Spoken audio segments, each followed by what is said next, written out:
I think the one thing that made that so riveting, that performance, was knowing that Billy Corgan probably did have a tangerine posing pouch on underneath his black trousers. That tie's good, though, isn't it? I can see Alan It's Hansen horrible, in it. it's so hideous. I can see Alan Hansen in that. Yeah. The next thing we have for you is a lovingly made film about Glastonbury past, and it's going to be introduced by absolutely my favourite broadcaster.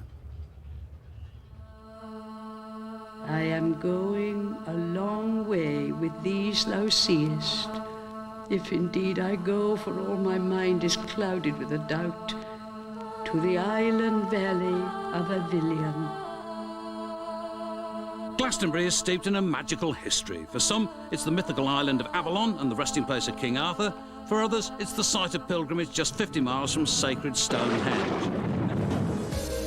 Many more know it as the annual Darnsacious mud bath founded in Flower Power and the best reason for investing in a tent in the 1990s.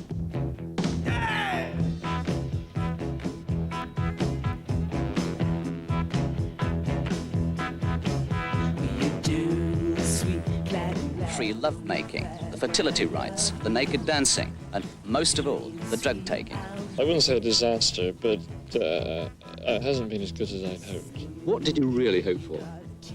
How many people? I thought we'd get about 5,000, and we didn't. We only had about a couple of thousand. Get it on, bang a gong, get it on. Get it on, bang a gong, get it on.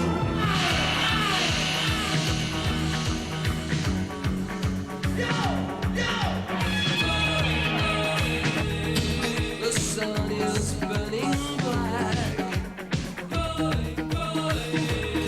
It's beating on my back. There's an injunction on that land and you're not going down there.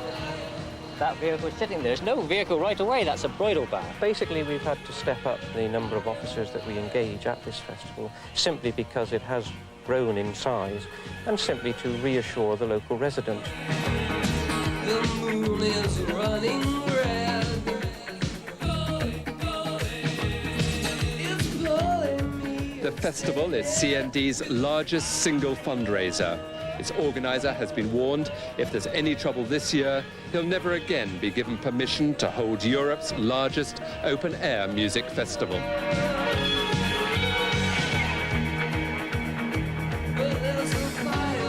Well, how can you close the monument? It doesn't belong to anybody. National Heritage have closed the monument. For some people, though, it's not so strict. The rule seems to be if you don't look like a hippie, you can see the stones. If you do, you can't.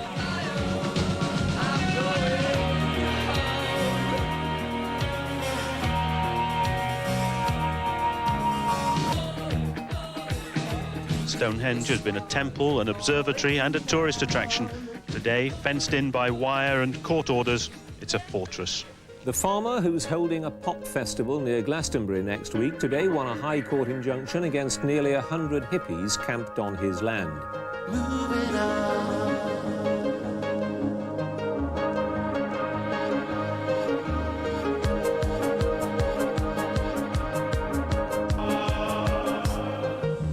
The wind fanned the flames which destroyed the best-known symbol of the festival.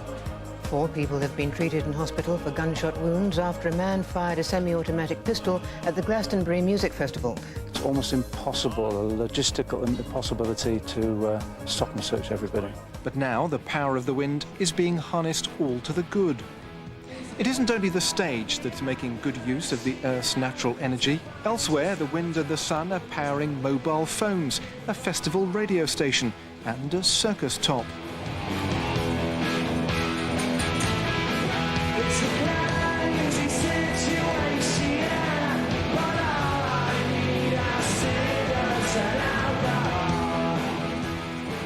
We'll have a break. We're going to do some different things. We're going to Vietnam, for instance. See what Oxfam have done with all the money that they've raised and things. So I mean, we've got a lot to do. You know, we can take a year off, can't we? I'm 60 years old now, you know, retirement age. Evis, Michael, 10,204. Widening roads and strengthening bridges on this site is all part of Michael Evis's plans to increase the size of the festival this year to 100,000.